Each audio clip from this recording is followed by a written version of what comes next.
അന്ന് വന്ദേമാതരം പാടിയ ഒരാളെ അന്നത്തെ ഗവൺമെൻറ് അറസ്റ്റ് ചെയ്ത് തുറുങ്കിലാക്കി എന്ന് മോദി പറഞ്ഞപ്പോൾ ബംഗാളിൽ നിന്നുള്ള ലോക്സഭാംഗം സൗഗത റോയ് തിരുത്തിയപ്പോഴാണ് മോദിക്ക് അബദ്ധം മനസ്സിലായത്. രാഹുൽജിയെയും സോണിയാജിയെയും ഇനിയും വാദ്രാജിയെയും മനോരമ വിശേഷിപ്പിക്കും. അത് മനോരമയുടെ ഒരു സ്റ്റൈലാണ്. മനോരമയുടെ ലക്ഷ്യം എന്താണെന്ന് നമുക്കറിയാം.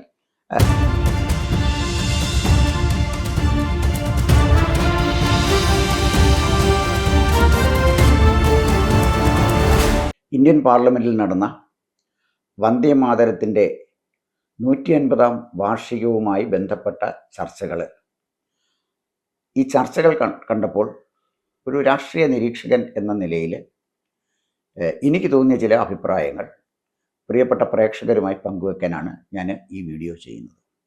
അതിൻ്റെ പ്രധാനപ്പെട്ട കാരണങ്ങളിലൊന്ന്, നമ്മുടെ പത്ര ദൃശ്യ മാധ്യമങ്ങളിലൊന്നും ഈ ചർച്ചകൾ അർഹിക്കുന്ന ഗൗരവത്തോടെ റിപ്പോർട്ട് ചെയ്ത് കണ്ടില്ല. ഇന്ത്യൻ പാർലമെൻറ്റിൽ നടന്ന വളരെ ഗൗരവതരമായൊരു ചർച്ചയാണ്. പക്ഷേ നമ്മുടെ മലയാള പത്രദൃശ്യ മാധ്യമങ്ങൾക്ക് അത് ഗൗരവമുള്ള ഒരു വാർത്തയായി തോന്നിയില്ല.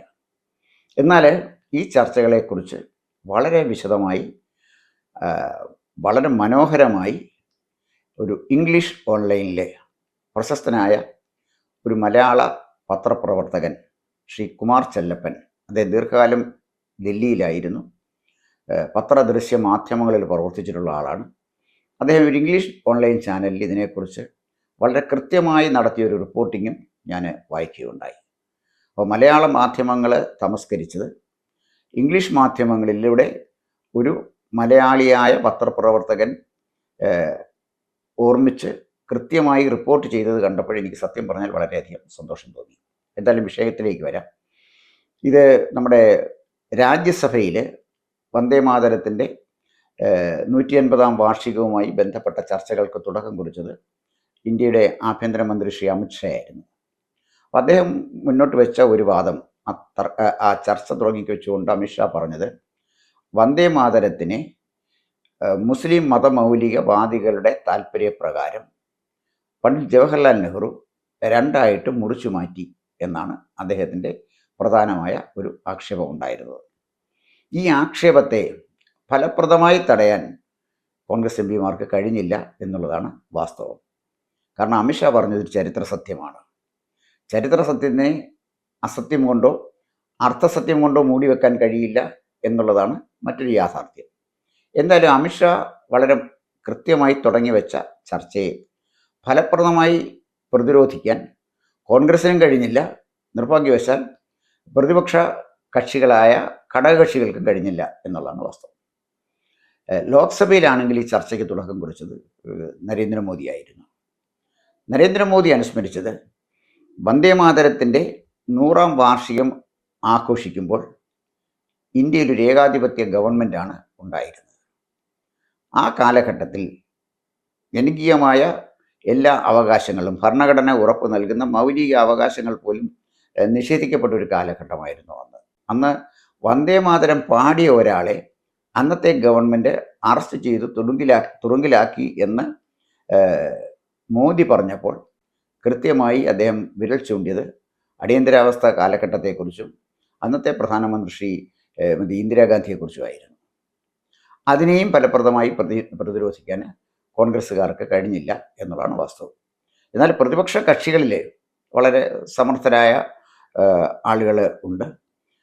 അവർക്കും ഈ ചർച്ചകളിൽ പങ്കെടുത്തുകൊണ്ട് ഫലപ്രദമായി ഗവൺമെൻറ്റിൻ്റെ ഭാഗത്തു നിന്ന് ശ്രീ നരേന്ദ്രമോദിയും ശ്രീ അമിത്ഷായും മുന്നോട്ട് വെച്ച വാദമുഖത്തെ തകർത്തെറിയാൻ കഴിഞ്ഞില്ല എന്നുള്ളതാണ് വാസ്തവം.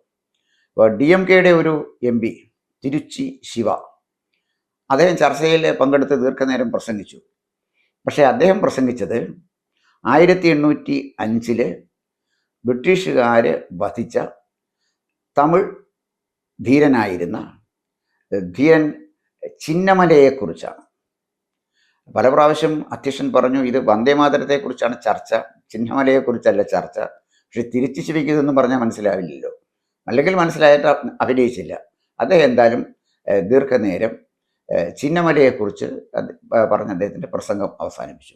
ഇതിലെ വളരെ കൗതുകകരമായൊരു കാര്യം, ചിന്നമലയുടെ 250-ാം രക്തസാക്ഷിത്വ ദിനം ആഘോഷിക്കുമ്പോൾ, തമിഴ്നാട്ടിൽ ആഘോഷിക്കുമ്പോൾ ദില്ലിയിലെ ഭരിച്ചുകൊണ്ടിരുന്നത് UPA ഗവൺമെൻറ്റാണ്.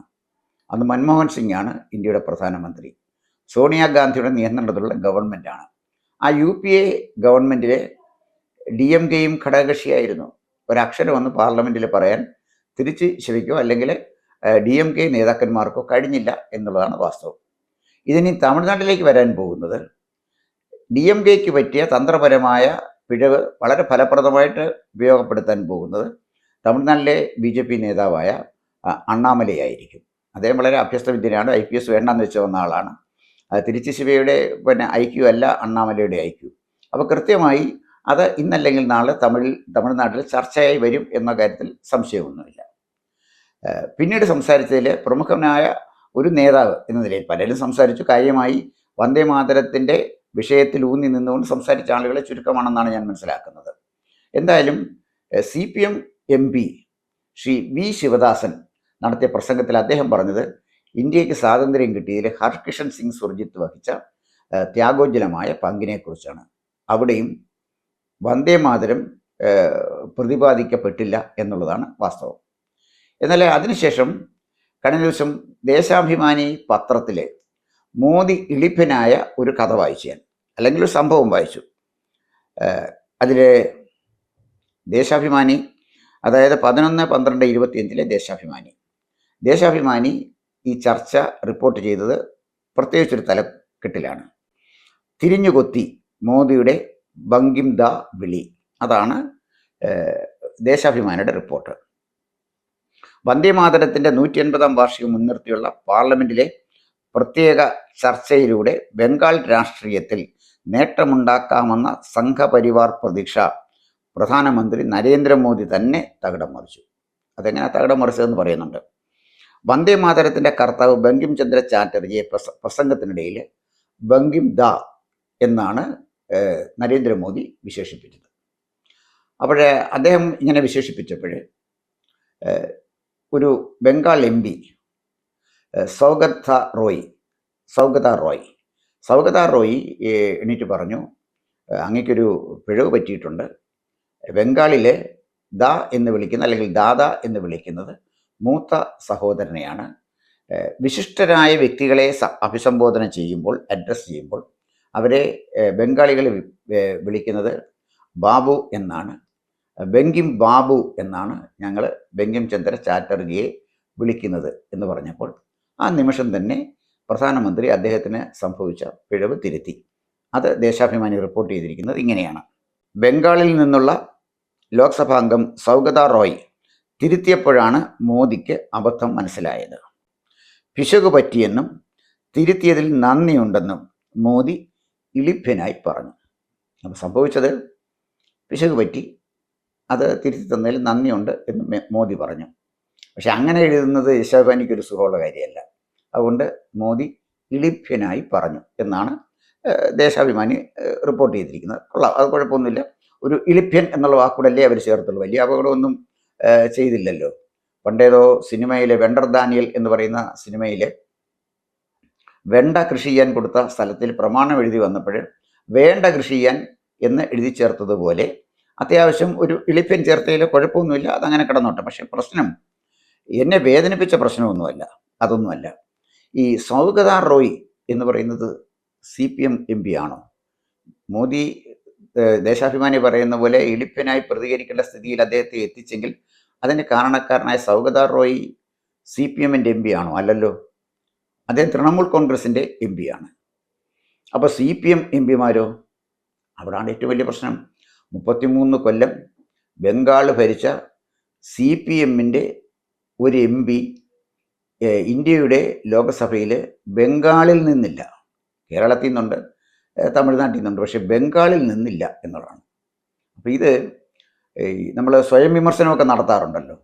അത്തരൊരു സ്വയം വിമർശനം നടത്തി എന്തുകൊണ്ടാണ് തെറ്റ് പറ്റിയത് എന്ന് മനസ്സിലാക്കുന്നത് നന്നായിരിക്കും.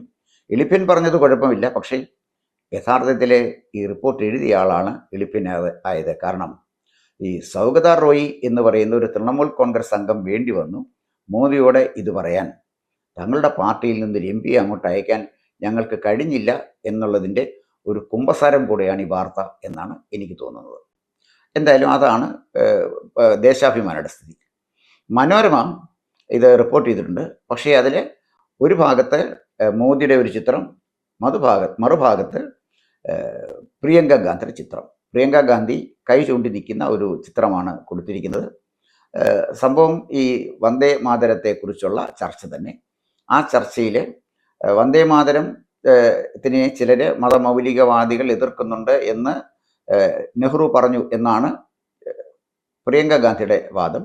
അപ്പോൾ ഈ മതമൗലികവാദികൾ എതിർക്കുന്നതിനെ കുറിച്ച് കൃത്യമായി സുഭാഷ് ചന്ദ്രബോസിനെ എഴുതിയ ഒരു കത്തിനെക്കുറിച്ചുള്ളൊരു തർക്കമാണ്. അതെന്തുമായിക്കോട്ടെ, എന്തായാലും ശരി, മലയാള മനോരമ പതിവ് പോലെ പ്രിയങ്ക ഗാന്ധിക്ക് വലിയ പ്രാധാന്യം കൊടുത്തുകൊണ്ട് അത് റിപ്പോർട്ട് ചെയ്തിട്ടുണ്ട്. പണ്ട് വാരണാസിയിൽ മോദി മത്സരിക്കുമ്പോൾ പ്രിയങ്ക വരുന്നു, മോദി വിയർക്കുന്നു എന്നെഴുതിയ മലയാള മനോരമ ഏതാണ്ട് ആ സ്റ്റൈലിൽ തന്നെ ഈ വന്ദേ മാതരം ചർച്ചയിലും പ്രിയങ്കയെ അവതരിപ്പിച്ചിട്ടുണ്ട്. പൂർവാധികം ഭംഗിയായി പ്രിയങ്കാജിയെയും രാഹുൽജിയെയും സോണിയാജിയെയും ഇനിയും വാദ്രാജിയെയും മനോരമ വിശേഷിപ്പിക്കും. അത് മനോരമയുടെ ഒരു സ്റ്റൈലാണ്. മനോരമയുടെ ലക്ഷ്യം എന്താണെന്ന് നമുക്കറിയാം. ഇത്തരത്തിലൊരു മനോഹരമായ വാർത്ത മലയാള മനോരമയും കൊടുത്തിട്ടുണ്ട്. പക്ഷേ ഈ വന്ദേ മാതരം ചർച്ച ചില അപ്രിയ സത്യങ്ങൾ പുറത്തേക്ക് കൊണ്ടുവരും. അതിലെ പ്രധാനപ്പെട്ട ഒന്ന്, 1923 AICCയുടെ കാക്കിനാട സമ്മേളനം നടക്കുകയാണ്. അന്നത്തെ AICC പ്രസിഡന്റ് മൗലാന മുഹമ്മദ് അലി ആയിരുന്നു. മുഹമ്മദ് അലിയാണ് അധ്യക്ഷം വഹിക്കുന്നത്. ഈ യോഗം നടന്നുകൊണ്ടിരുന്നപ്പോൾ, ഈ യോഗം ആരംഭിക്കാൻ തുടങ്ങിയപ്പോൾ വന്ദേ മാതരം ആലപിക്കാനായി അന്നത്തെ പ്രശസ്തനായ പാട്ടുകാരൻ, സംഗീതജ്ഞൻ വിഷ്ണു ദിഗംബർ പാസ്ലേക്കറെ ക്ഷണിച്ചു. അദ്ദേഹം പാട്ട് പാടാൻ തുടങ്ങിയപ്പോൾ, ഈ ഗാനം ആലപിക്കാൻ തുടങ്ങിയപ്പോൾ, വന്ദേ മാതരം ആലപിക്കാൻ തുടങ്ങിയപ്പോൾ മൗലാന മുഹമ്മദ് അലി അത് തടഞ്ഞിട്ട് പറഞ്ഞു, വന്ദേ മാതരം ആലപിക്കാൻ പറ്റില്ല, കാരണം അത് മുസ്ലിങ്ങളുടെ മതവികാരം വ്രണപ്പെടുത്തുന്നതാണ്. വന്ദേ മാതരവുമായി മുസ്ലിങ്ങൾക്ക് യോജിക്കാൻ കഴിയില്ല. ഇത് മൗലാന മുഹമ്മദ് അലി പറയുമ്പോൾ വേദിയിൽ മഹാത്മാഗാന്ധി ഉണ്ടായിരുന്നു, മദൻ മോഹൻ മാളവ്യയും ഉണ്ടായിരുന്നു. അവർ സ്തബ്ധരായിരിക്കുകയാണ്. ഏറ്റവും വലിയ രസകരമായ കാര്യം, അലി ബ്രദേഴ്സിൽ ഒരാളാണ് മുഹമ്മദ് അലി.